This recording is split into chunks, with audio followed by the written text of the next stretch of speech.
How to get Netflix on MacBook Air. Now, it's not a question of MacBook Air and MacBook Mini, just the macOS operating system as a whole. Let's talk about it in that terms.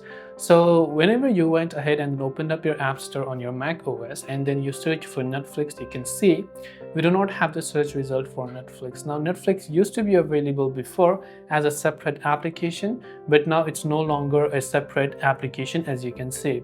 So the only way you can get and use Netflix on your macOS is through a web browser. And if you want though, you can go to netflix.com and start watching right from here, and you can add a shortcut for this, right? So you can just click the three dots option and make sure to basically add this to your desktop home screen on your Mac, and then you should be able to use Netflix in that way. But the app version no longer exists in this case.